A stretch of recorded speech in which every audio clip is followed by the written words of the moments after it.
So this is a continuation of the last vlog that I did, and this is how I spent a free afternoon on a Sunday. So heto ako ngayon, nag-edit ako ng isang video from my last sit-down video, which is the lessons that I've learned in my 20s. So if you haven't checked that out, maybe you could check that out after watching this video. Please don't click out of this video.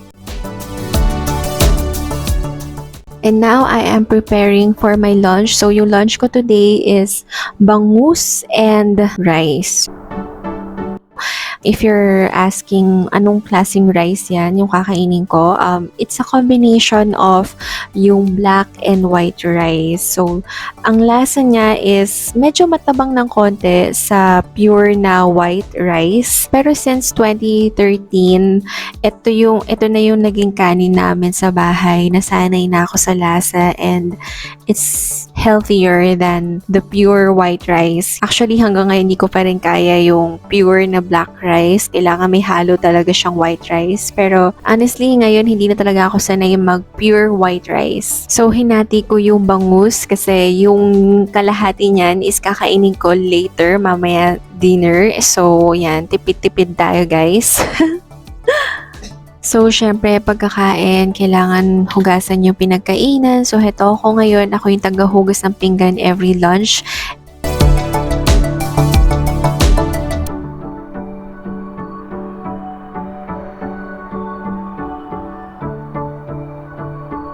So, ngayon, babalik na ako sa kwarto para magsipilyo.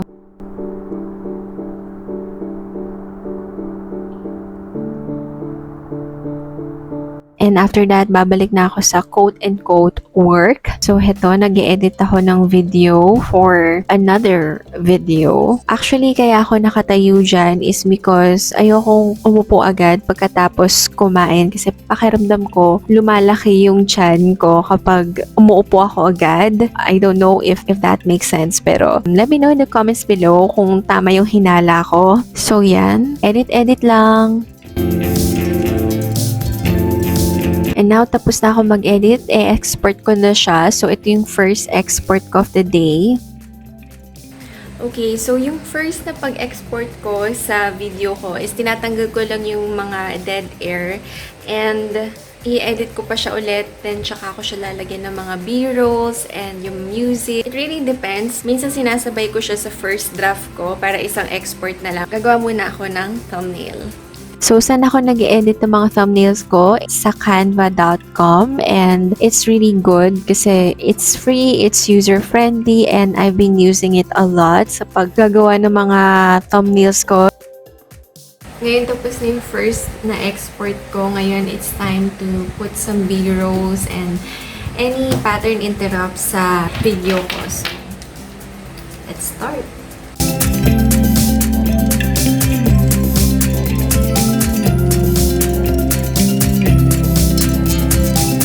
Habang nag-export yung latest video na ginawa ko, ang gagawin ko ngayon is ililista ko na yung mga chapters and gagawa na rin ako ng descriptions para pagkatapos nung pag-export, pwede ko na siyang ischedule agad.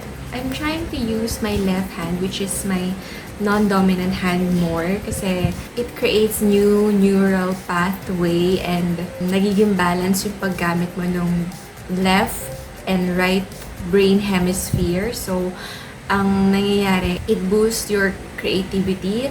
I'm not really sure how that works, pero I wanna try it. It's really enjoyable.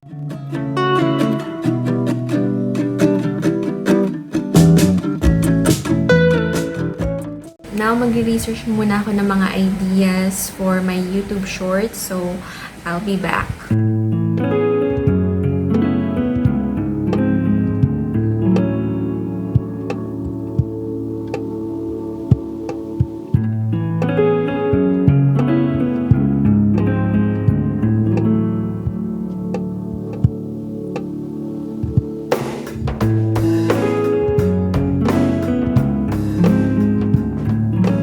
So, after that, heto ako ngayon, nagtatry ako mag-yoga. Sinusubukan ko talaga na for 10 to 15 minutes mag-yoga lang ako, and I also try to squeeze in some working out kasi pansin ko parang nagigain ako ng weight lately, so that's why I'm really trying to make an effort na mag-workout every single day.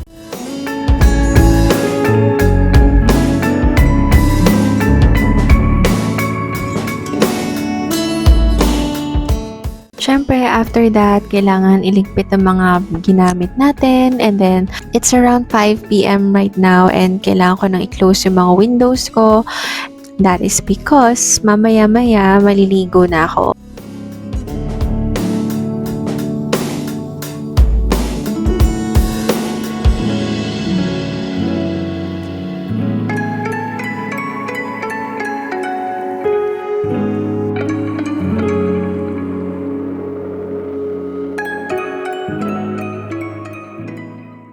Then, after taking a shower, dinner time naman, like I said, yung kalahati ng bangus kanina, yun yung kakainin ko for dinner time. So, ito na yon.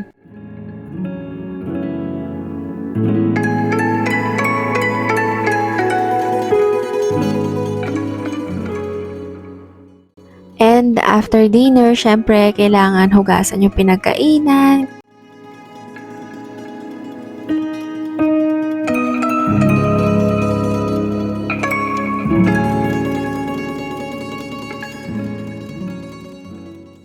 And after ko ligpitin yung mga pinggan, heto ko ngayon, magsisipilyo ulit and gagawin ko yung nighttime skincare routine ko, which is napaka low maintenance na talaga. As in, ito yung pinaka-lazy na skincare every night. So, maglalagay lang naman ako ng moisturizer and then, ayun na.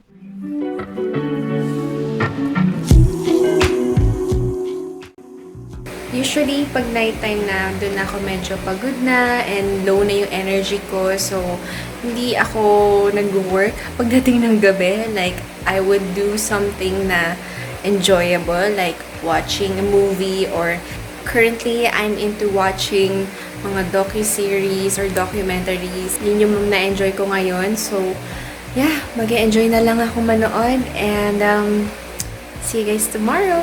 By agreeing to open up these tombs, the Vatican is finally admitting that someone inside may have been involved. The case of Emanuela Orlandi is not the simple story of disappearance of one girl.